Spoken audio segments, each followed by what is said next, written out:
This morning, as crews try to contain those massive Los Angeles wildfires, new popping up. The Kenneth Fire igniting in the West Hills area. First responders moving in. Helicopters and fixed-wing aircraft trying to contain the fires from the skies. As overnight, the Santa Ana winds kicked up again. In the Pacific Palisades, the fire that took so much. The story of God destroying Sodom is found in the Bible, primarily in Genesis 18-19. It describes how the cities of Sodom and Gomorrah were destroyed by fire and sulfur due to their extreme wickedness, immorality, and lack of justice. Before the destruction, God informed Abraham of his plans, and Abraham pleaded for the cities, asking if they could be spared if righteous people were found. However, only Lot, Abraham's nephew, and his family were deemed righteous. Two angels warned Lot to flee with his family, instructing them not to look back.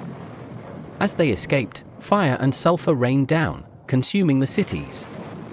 Lot's wife disobeyed the angels, looked back, and was turned into a pillar of salt. The destruction served as a judgment against sin and a warning about the consequences of disobedience and immorality. A call to reflect on the Creator's design and justice. To encourage countries to align with divine principles and values, it is vital to address issues that challenge the moral fabric of societies. For example, nations that have embraced same-sex marriage should be reminded of the Creator's design for humanity and the consequences of departing from it. Likewise, countries that engage in destructive actions against others must reflect on the importance of justice and peace. 1. Respecting the Creator's design. The Creator's design for humanity established the union of man and woman as the foundation of family and society. Nations that move away from this principle risk eroding the moral framework that sustains their people.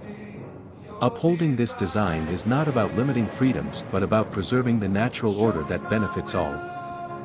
2. Strengthening laws with moral integrity. Governments should consider laws that promote justice, morality, and societal well-being. Laws that undermine the sanctity of family or promote divisiveness must be reviewed and revised to align with higher values. This includes rejecting practices that contradict the moral foundations of their faith and traditions. 3. Leadership with accountability and compassion. Nations must resist the temptation to impose their values destructively on others or exploit weaker countries. Leadership that upholds justice, compassion, and humility serves as a beacon of hope for a divided world.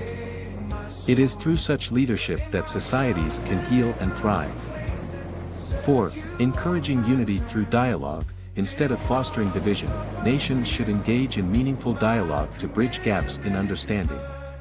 By listening to one another and respecting shared values, they can find common ground while preserving their own beliefs. This message should be delivered with clarity and respect, avoiding aggression or judgment. It should serve as an invitation to reflect on principles that guide humanity toward harmony, justice, and spiritual fulfillment.